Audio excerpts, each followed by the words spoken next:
One more click, and it turns into upload. And this will automatically upload to my Facebook, my Twitter, and my YouTube. I don't have to do anything else because those accounts are attached.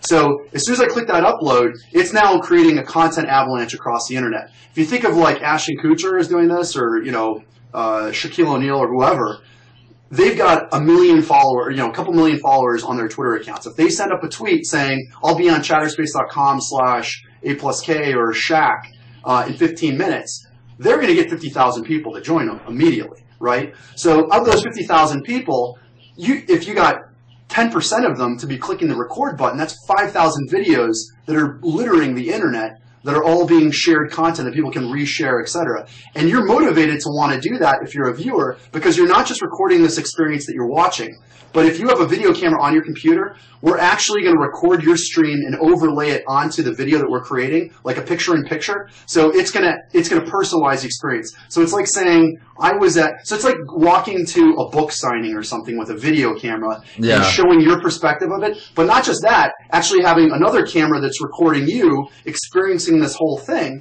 so that now when you share it to your friends, they're going to go, oh my God, how are you in a video with Ashton Kutcher and Whoopi Goldberg or whatever? Yeah.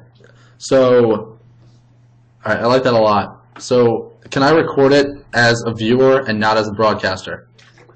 Yes, everyone. And if you're a broadcaster, we don't superimpose video because you're obviously already on the camera. So right now you won't see the picture-in-picture. But if you were recording it and you were a viewer, you'd be overlaying that video. So yeah, you can click the record button right now. You signed in through Twitter, so you have to have at least one social network connected in order to record. When we create those recordings, we actually post one on YouTube. We post one on your Facebook page, and we don't post one on Twitter because there's really nowhere to post a video. We post it on your Chattrspace page, and then send a link to your Chattrspace page's video on Twitter. Okay. But without permission, you automatically post them, or do I have to opt into those postings?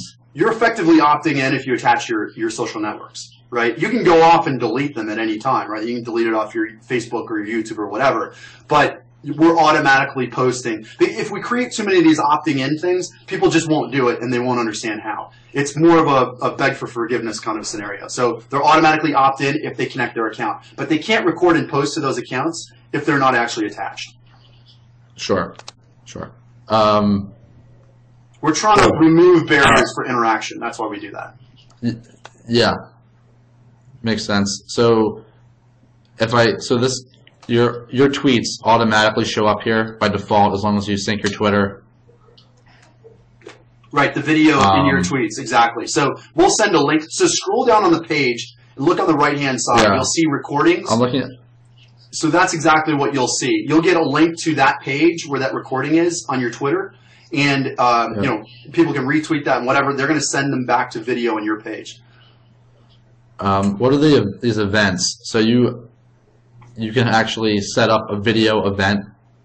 Correct. So we basically we have like an Eventbrite system built in. So you can go and create an event. Like we had a quote-unquote presidential debate on about a month ago, and it was with two extremely fringe candidates, Vermin Supreme and Jimmy McMillan. I don't know if you've heard of either of those guys, but it's crazy.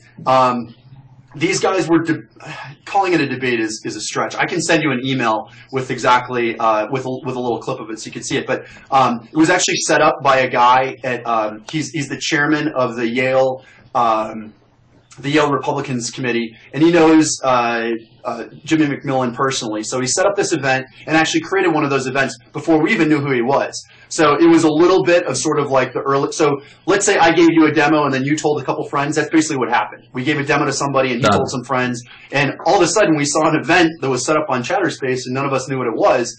So we had seen that it was already starting. But that's exactly. So you could set that up today. You can do those paid or free. So you could charge people 50 cents, $1, $10, whatever. And who's handling the payments? We are. It's all baked into the system. So you have the technology that isn't as built. It's not like a PayPal API or something like that. It's all baked in. Okay. Cool. Yeah. So the payments is actually an interesting model, because if you think about it in terms of like political fundraising, like micro donations, imagine like I'm gonna click upload now, so we're not